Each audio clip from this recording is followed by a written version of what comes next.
Hobby Quick Hits. Delivering that breaking hobby news directly to your earlobes. You want to know those hot drops from the card shop? We've got you covered. With your host, John Newman.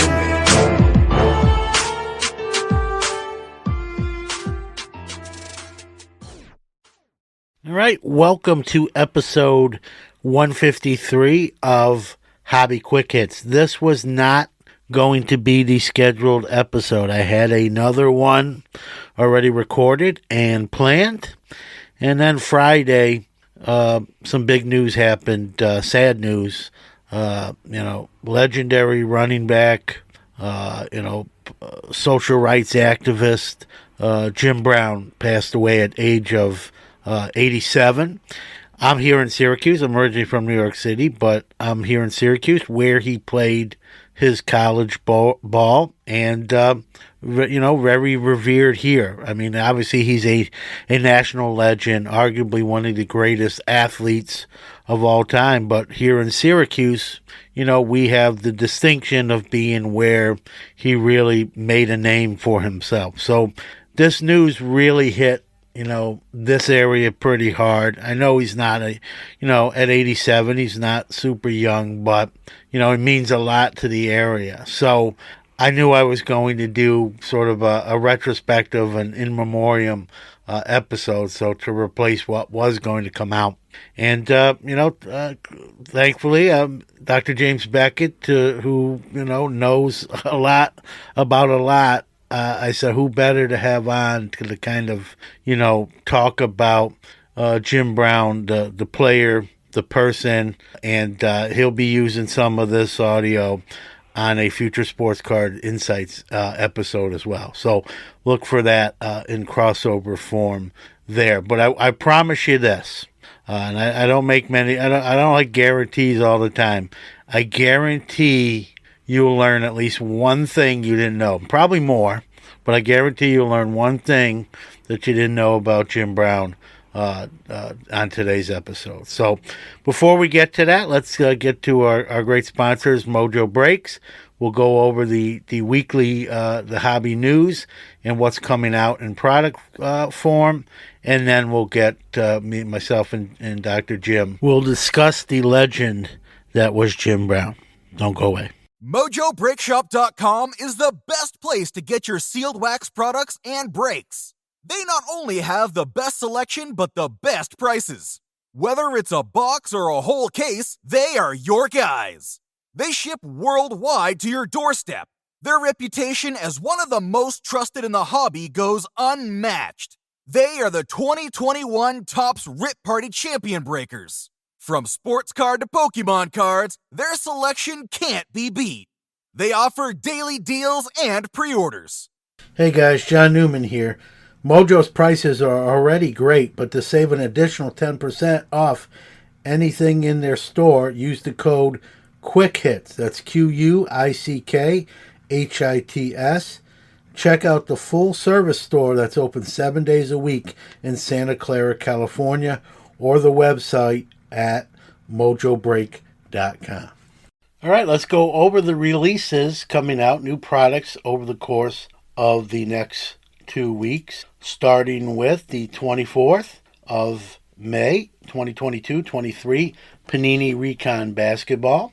On May 24th, you've got 2023 Topps Heritage Baseball, 2023 Topps Star Wars Chrome, 2023 Topps Sterling Baseball. Also on next day, 2025, or May 25th, 2022-23, Upper Deck Trilogy Hockey. On the 26th, 2022-23, Leaf Best of Basketball. Also on the 26th, you have 2023, Leaf Heroes of Wrestling Blasters. Staying with the 26th, you got 2022-23, Panini Donruss Optic Basketball Fast Break. Last day of May, you got 2023 Bowman Baseball Mega Boxes. Also 2021-22 Leaf Pearl Multisport. Also on May 31st, 2023 Onyx Competitors Collection. 2022-23 Panini Impeccable Basketball. 2022-23 Topps NBL Basketball, Upper Deck Marvel Low Key Season 1, rounding out the last release on the 31st, 2022 Panini Donruss Optic Football. As we go into June, you got June 1st, Upper Deck Marvel Allure. June 2nd, 2022-23 Bowman University Chrome Basketball. That has actually come out and been moved up. June 2nd, 2023 Panini Donruss Baseball. Also on the 2nd, 2023 Panini Donruss Racing. Also on the 2nd, Yu-Gi-Oh! Wild Survivor. So a busy next couple weeks, lots of releases. Remember, could be product delays or bump backs, or in the case of University, moved up. So there you go. Choose your weapon. Happy ripping. Let's go round the hobbyverse and catch up on this week's hobby news. All right, eBay has announced that their authenticity guarantee is expanding to Canada. So any cards or sneakers sold for over $250 will go through their authentication process. I've used it a few times with no hiccups. So now expanding to Canada. Now, on the same note, sort of related, you may remember the bill passed that anybody that makes over $600 on a selling platform will get a 1099. Well, hold your horses. Senator Sherrod Brown, Democrat out of Ohio, and Senator Dr. Bill Cassidy, Republican out of Louisiana, have a red tape bill where they're trying to get through Congress that they want to change that. So you won't get one, not when you make $600, but when you make $10,000. So they're trying to change that minimum threshold from $600 to $10,000. I know a lot of people would sign up for that in a heartbeat, myself included. So we'll hold on there. We'll see what comes of that. They're trying to get it pushed through ASAP. Ted Williams, 1966 Hall of Fame ring presented to him by the Hall of Fame for being inducted, just closed on Heritage Auctions for $444,000. So pretty cool piece of history there. Has a new owner.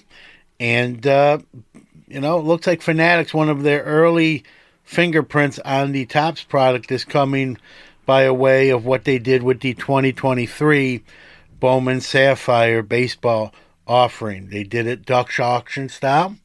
Yeah, you might remember that's Panini's old trick. Well, Fanatics / Topps did that on the 2023 Bowman Sapphire.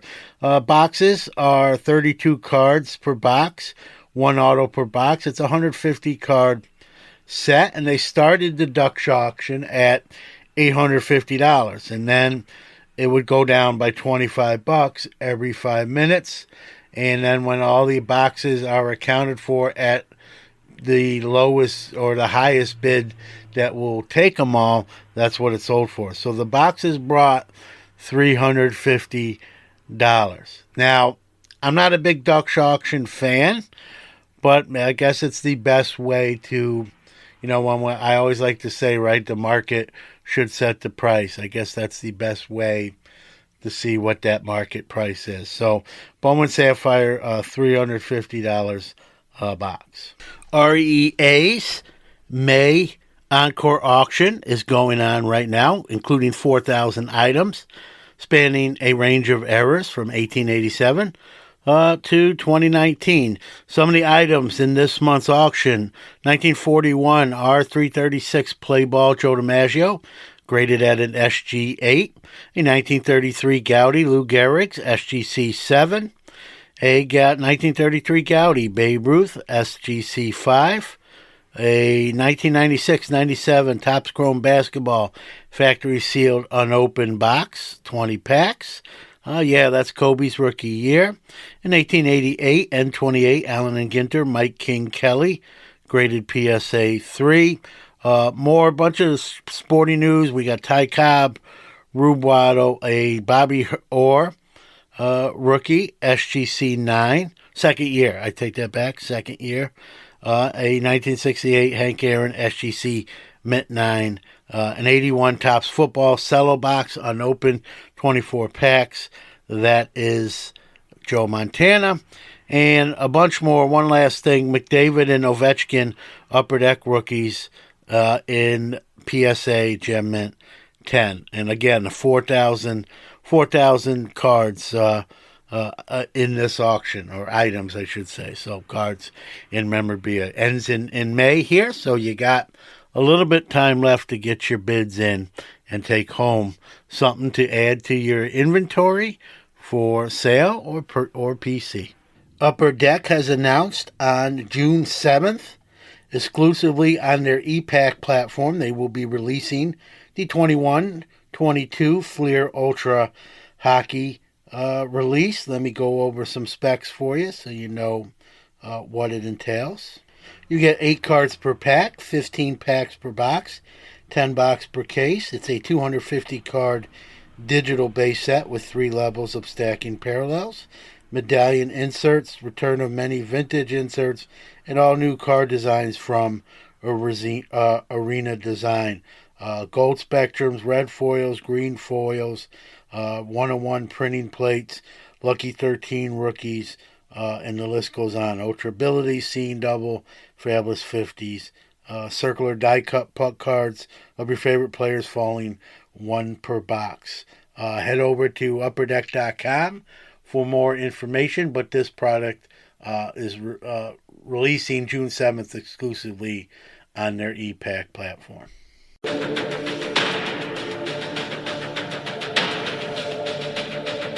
And now, our feature presentation. So I'm with Dr. Jim. Friday we lost, this past week we lost a legendary athlete and gentleman, in Jim Brown, running back for the Cleveland Browns, Hall of Famer, all that good stuff, Dr. Jim. I'm in Syracuse, as you know, and so here it hits, I think it's a national loss, but he really made sort of his bones here at Syracuse University, where I am. So he's even revered even more than, on a national level, which he is. But we kind of claim him here in Syracuse as, where he got his start. And, just some of your thoughts, right off the top here on Jim Brown. Well, did we do Floyd Little, you and I? Because we did. He kicked off a series of incredible Syracuse running backs. But Jim Brown is the quintessential. He's the greatest. Yeah, he is. He is. In 2002, Sporting News, said that he was the greatest football player of all time. When that conversation comes up, Dr. Jim, about greatest athletes, where it's any sport, it's just they're all. There's no sport tied to you, just the greatest athlete. He's got to be in that conversation, with Jim Thorpe, Bo Jackson. I know Bo Jackson's career was probably a little short to be really considered, but just he's right. To me, it's a lot of times people will tell you it's Jim Thorpe and Jim Brown. And now they played obviously different eras, so that's always tricky sometimes to put them against each other. But, either way, he's arguably, he played 4 sports at Syracuse, football, basketball, track. And here's the crazy thing, Dr. Jim. Some will tell you football wasn't his best sport. No, lacrosse was his number one sport, but it didn't pay.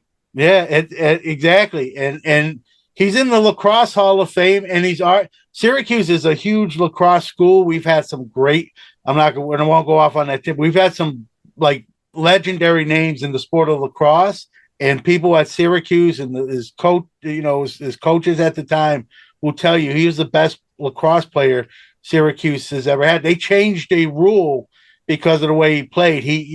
His size, he used to hold the lacrosse ball and the stick close to his body. No one could he'd literally run up the field.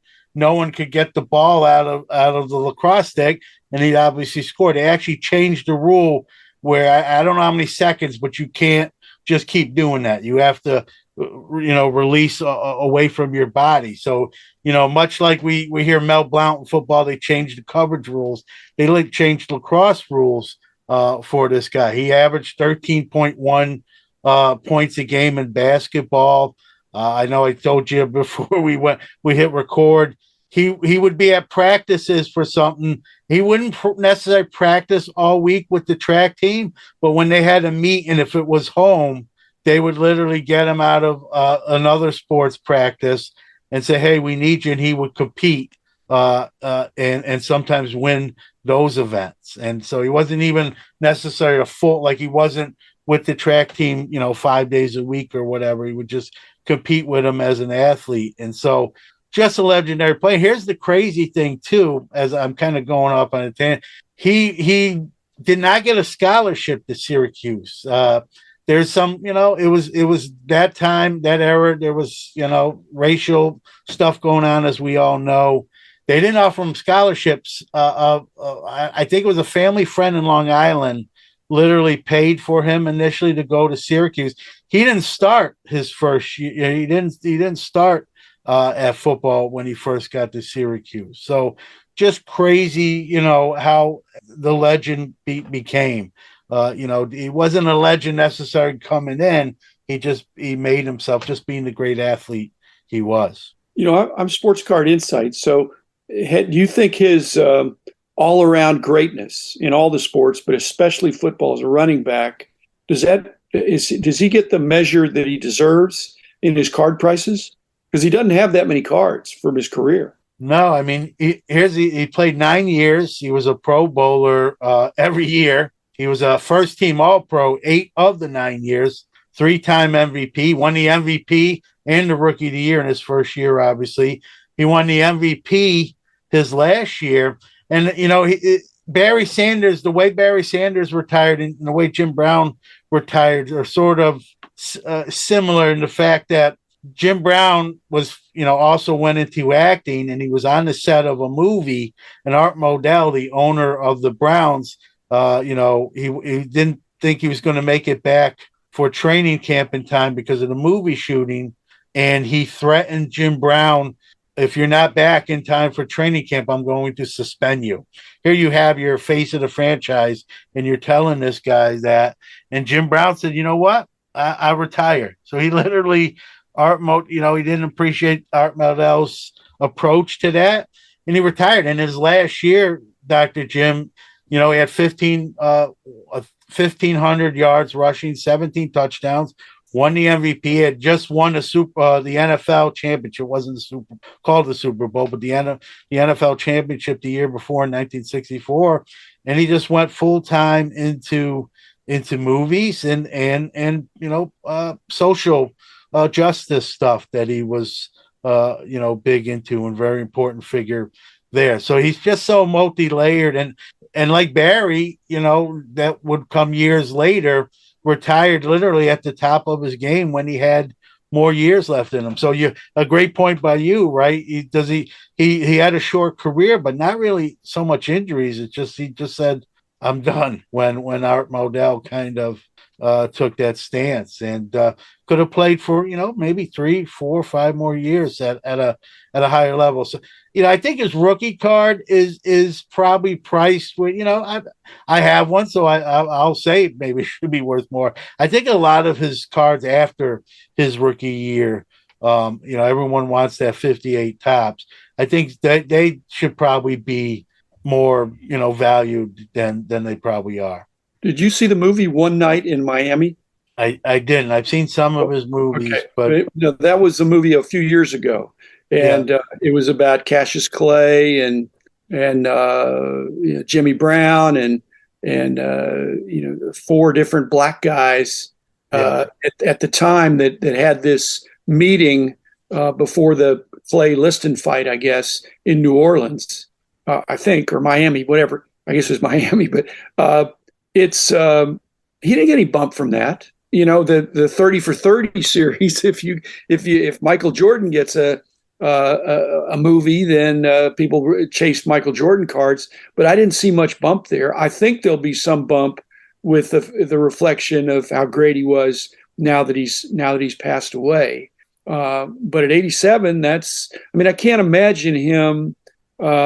He quit when he was on top, absolutely. But it's hard to imagine him playing 3 more years and not having some drop off. And I think he had great pride in his ability. And okay, here's my controversial question for you. Sure. He's a black man. He's a proud black man. Would you say he's a black mensch? Oh man, that is a hot seat question. Well, I'd like to say yes. He allegedly there was 5 incidents that were reported, where he struck a woman. He wasn't convicted of any of them. He was convicted on a vandalism charge when he smashed, someone he was with's window on her car. But not that, if there was a hall of nice, he probably wouldn't get into that. So, it's like what we would say with Ty Cobb in baseball, right? Maybe not the greatest person in the world, but you can't argue with on the field stuff. So on the field, he's a mensch, but but he also did a lot of great things. You mentioned some stuff. He did a lot of great things off the field with social justice. He started an anti-gang organization for the violence in Southern California. So I guess you could say, does that cancel some of the indiscretion down? My point is, I think he's a black mensch. The black people would consider him an amazing guy. Oh, no doubt. Most of the sports writers are white, and the situation he was in, I have a fair number of black friends. Perhaps you do too. Yes. And it's a completely different experience, even when you're a great athlete, and especially back in the 50s. And so I don't know the environment he was in, but I can see a lot of good that he did. But I could also see that he probably got some level of abuse and disrespect. Oh, no doubt. He had a falling out with the university, Dr. Jim, because not only was he getting it at away games, from the opposing, home stadium crowd, there was stuff going on campus, and he didn't feel Syracuse really did enough in-house stuff to curtail. So for a while, he did not come back. But he met with some officials, and they buried the hatchet, and he started coming to football games and events at Syracuse. So there was some love lost there between him and the university and how things have. And he did take a lot of like you said, abuse. A lot of racism he encountered, not only from opposing teams, but even on campus. From in-house stuff too. So I'm just saying, this is 10 years after Jackie Robinson. Your guy, my guy, that was, football had already been integrated and all that. I'm not saying that. It's just that in the culture, it wasn't full integration in the culture. And so here is this guy that all of a sudden is the best, kind of hands down running back, to that point, and maybe ever. I think ever. I think when you think of pure running back, even to the point, now we see running backs, Dr. Jim, they get what they can, right? And if the sideline's nearby, they'll scoot out of bounds and live for the next play. That wasn't Jim Brown's motif. He was a guy that would, even for another yard or two, would lower his shoulder and then try to inflict some pain, to the point coaches were like, Jim, stop doing, it was a nice run, take what you got, get out of bounds, save the wear and tear on yourself. But that wasn't his, MO. And coaches had a hard time getting him to do that. You've done coaching. Wouldn't you really appreciate if your players were all going that extra? You're not, unless they're using their body in some way, but he was a tough guy. And most football players know it's better to hit than be hit. I think the coaches appreciated Dr. Jim, but I also think they rather have, Jim Brown in the game for the long haul rather than the second guy in the depth chart. So they were trying to, preserve their best guy. And, I would probably, if I was coaching them, like you said, on one hand, I admire how he was, and on the other hand, I'm like, hey, I need you the whole game. Can you get out of bounds. I know you don't. I know you don't like to do it. Blame me, But but John, get out of bounds. how many times did he not show up for the game, or was he injured? I think he really had a really good track record of He did. showing He up. did, which again is attests to the greatness of him. But when you're a coach, it only takes one play, right? One hit that Well, can, no, I but think, the other thing is, and again, I know the comparison to Barry Sanders, but Barry Sanders was always at risk for a knee injury because of yeah, the different angles that he was coming at. Jim Brown was coming at you pretty straight ahead, and so he wasn't. He was hitting people head on. I mean, Barry Sanders was in all kinds of awkward situations, and completely different running style, but also went out on top. yeah. But if he'd have played a few more years, he'd be limping. Yeah, no doubt. I'm sure it wasn't just the Modell exchange that was why he retired. I'm sure that was sort of the culmination. I'm sure maybe some of that was on his mind. He was already starting to do movies. Even in the Hollywood realm, he set.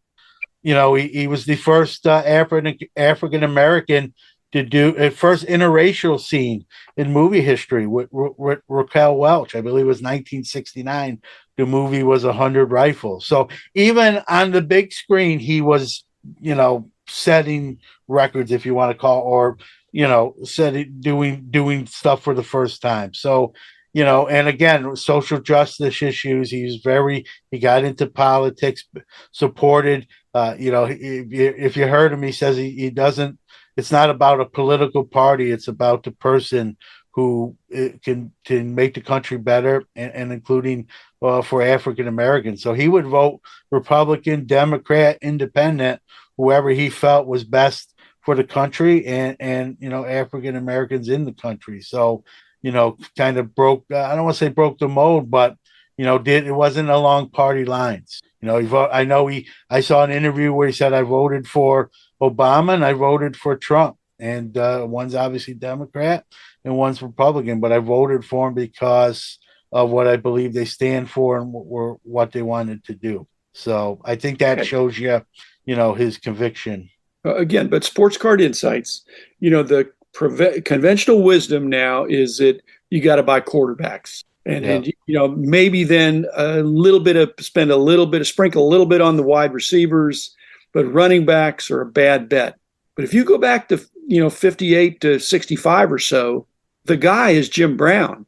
I mean, or Johnny Unitas is great too, and he's up there. Bart Starr a little behind, Horning a little behind that. But of the guys that played in that period, Jim Brown is the main guy. And then when you go to the late 60s, and it's almost Gale Sayers after that of the number one guy, and it's a running back. And these were running backs that both played less than 10 years, but were when I always say who you're going to collect is kind of the same as when you buy a ticket to the game, who are you buying a ticket to see? And if it was the Cleveland Browns, it wasn't Bill Nelson, or Frank Ryan. It was, or who was the guy back in that time. But it was Jim Brown. Yeah, no doubt. Well, one of the reasons too, Dr. Jim, and I know you know this, is back then it was more of a running game than the NFL is today, right? Where it's more of a heavier passing game. I mean, even when you compare quarterback numbers from the great quarterbacks of that era to today's quarterbacks dwarf them. That's not to say today's quarterbacks are that much better than the quarterbacks, but it's just a sort of a different game. Offensives have changed, and now they even use short passing game in place of running game, and that's even in the draft. We rarely, this year was kind of an oddball draft. We saw two running backs go in the first round. That doesn't even happen anymore. They used to be in the top picks. Even a Heisman winning running back sometimes may not be a first round pick. And that's just, I think that's a testament to the offensive mindset of coaches in the NFL. But even a Christian McCaffrey, who's an amazing receiver as well as a really good runner, I just think there's a little bit of a bias against running backs. And I think the theory is that they're not going to have long careers. And yet you've got, again, Barry Sanders and Jim Brown, who had less than 10-year careers, but were stellar. Yeah. And so I think collectors ought to not be so dismissive of running backs that can stay healthy and be really good for 7, 8, 9 years. And we got a couple that, to me in today's game, I got a chance to be those type of guys. And, Derrick Henry, although he's coming down the home stretch, you got a guy like Jonathan Taylor in Indianapolis, who I think is a great running back that could play many more years. So I think when it comes to collectors, I think a lot of people want to see it first and then sort of backtrack and try to, kind of scoop up. I think they're afraid of getting burnt. I can't speak for every collector, but my point is, I'm not sure Derrick Henry was he was a little bit similar to Jim Brown, but not as good. And so if you're investing in Derrick Henry, is he a game changer? Jim Brown was a game changer. Yeah, no doubt. I mean, when I'm sure when defensive coordinators had their meetings all week, it was to stop Jim Brown. That was really the focal point of their game plan on the defensive side of things. And there's still guys like that, but not, like you said, not in the same sense as Jim Brown was. He was, like you said, John, I don't think they shut him down. Well, they didn't. I'm saying they tried. That was the game plan. I'm saying they tried, but Derrick Henry occasionally they can stack the line and shut him down. But Jim Brown, I just think he was good for 100 yards every game, I think. Yeah, I mean, I think his average per carry was like 5.2 or 5.7 yards. I mean, you hand it off twice to him, you got a first down, move the chains, and just matriculate up the field, as Hank Stram would say. And so, yeah, I mean, he was the meal ticket, right? For not only the Browns, I think the NFL, like you said, to me, he was, 3 MVPs, a championship. Rookie of the year, and you couldn't stop him. Like he didn't really have bad games. He didn't miss much time, and it was a bruising back. I mean, he wasn't going to really run you, but he'd run through you. I mean, someone asked me like, who's today would you compare to Jim Brown? And we talked about him, and he's not Jim Brown. But probably Derrick Henry's style is the closest to today's player to what Jim Brown was in the 50s and 60s. And, they don't make them really like that anymore. But it's like you probably did playground sports like I did. He's the first guy picked on the playground, Yeah. And he can play whatever position he wants to play. He could have played linebacker. He could have played offensive. He did play. Here's the crazy thing. He did. Yeah. He did play defense at Syracuse, and in some crucial moments, he did play on the other side of the ball. He wasn't playing Iron Man football where he was playing both sides of the ball all game, but he does have defensive stats. He kicked at Syracuse as well. So he was a kicker. He played some defense. In high school, he was in Long Island in high school. He was the all-time average scoring record until another Hall of Famer that you might recognize came along afterwards and broke that record. Carl Yastrzemski broke Jim Brown's basketball average per game scoring record. So for many years, Jim Brown was the average points per game leader in Long Island high school history, and then Carl Yastrzemski took that title away. So there's just so much. I mean, there you got 2 Hall of Famers in different sports, but yet that was basketball. And that just shows you the athletes they were, and Yastrzemski himself as well. Yeah. My last sports card insight. What was it going to be? Gosh, I forgot what I was going to say. Let me think about that. You were talking about. Well, here's another thing people probably didn't realize. He served in the military reserves. He was in the reserves, so he served for this country. I don't think that gets talked about a lot, Dr. Jim. It's not obviously it's not at the top of the list with his accolades, but some people may know that, but some people may not. He was in the military reserve, so he served his country, cared about political things. He cared about this country, one of the first things he did when he retired was, you talked about it, himself, Muhammad Ali, Kareem Abdul-Jabbar, Bill Russell, they formed, an organization for social justice and in rights, and those are all huge names, obviously, and so packed a lot of clout, and cared enough to do that, put themselves out there. I know Jim Brown was very critical of Michael Jordan, Tiger Woods. He said he felt like they didn't use the platform they had to take more of a stand that they could have, that they were a little bit, I think he called them sort of selfish, rather than, taking a stand and that sort of thing. He was very critical of certain athletes who didn't do things that they could have with the power they had. So he was a big voice, on the field, obviously as a player, and even when his career was over, even past films, just in social justices and in social climates and change. He was right there at the forefront of that. I mean, basically, again, the conventional wisdom is when somebody dies, their card prices go up for a little while and then they come down. Yeah. I think this could be an exception because when Jim Brown goes under the microscope, now that he's passed away, I think people will be amazed if they look at the clips, they look at the stats, and translate it and convert it to modern day metrics. This guy was like a Babe Ruth, head and shoulders above his peers.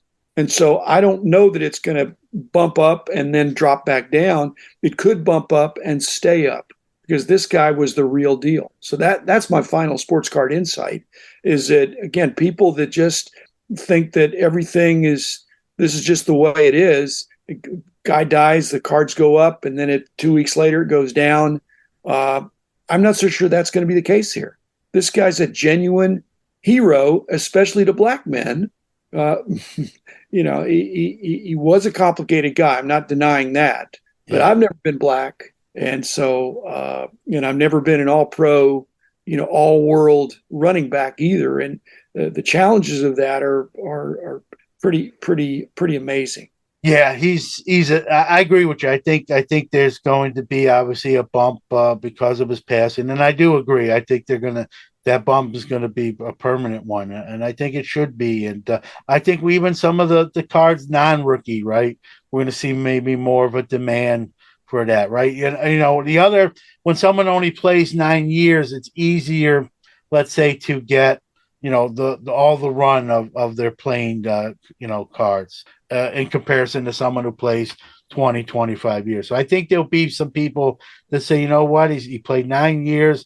Let me get the rookie and let me start getting the second year and so on and so forth. And so I think we'll see a run up of all those cards. And like you said, that's traditionally what happens when a Hall of Famer passes away. But, besides the Hall of Famer, like you said, there's probably not going to be another Jim Brown ever again. You hear people who played with him, played against him.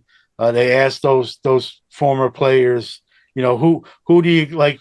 In today's game, who would you compare? And usually the general consensus is no one. There's only one Jim Brown.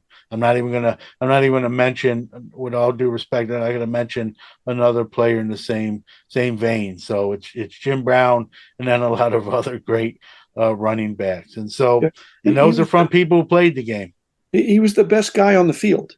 And when I watched his games, that's really what it was. He was the best guy on the field.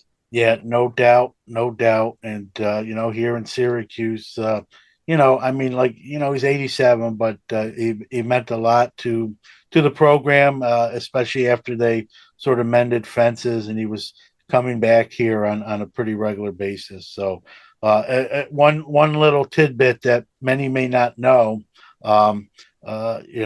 Jim Brown passed away 60 years to the day that Ernie Davis passed away. So exactly 60 years later, Jim Brown passed, and there's some sort of symbolic there. It went Jim Brown. Jim Brown recruited Ernie Davis to Syracuse. Ernie Davis recruited Floyd Little to Syracuse. And when I heard that it was 60 years to the day when Ernie Davis, unfortunately, way too young and before his NFL career started, from leukemia. And here's the crazy thing: you know, the Browns drafted Ernie Davis, and they had Jim Brown. That was set up to be sort of a 1-2 Syracuse backfield punch with Jim Brown and Ernie Davis, and unfortunately, wasn't to be. Ernie took sick and never got in a regular season game, but that would have been something to see, obviously. Well, obviously, it's sad to lose, a legendary player such as Jim Brown, but it was great talking with Dr. Jim, getting his thoughts. He saw him play. I lived through highlights and stories and that, but I know Dr. Jim always does shows. When a legendary, whether it be a hobby figure or a athlete, passes, he usually does a tribute to them, and so I knew he would do it. So I kind of reached out to him and said, "Hey, I'm in Syracuse. I know a lot about him. Do you want to do it?" And he was gracious. His show is also out today as well, Sports Card Insights, with both of us waxing poetic about Jim Brown. So if you're listening to this, head over to Dr. Jim's podcast, Sports Card Insights, and get that as well. His is a little shorter than this show, at around 12 to 15 minutes. So check them both out. We appreciate you listening. If you enjoy the show, we appreciate positive reviews. We ask you to be well, take care, and we'll see you very soon.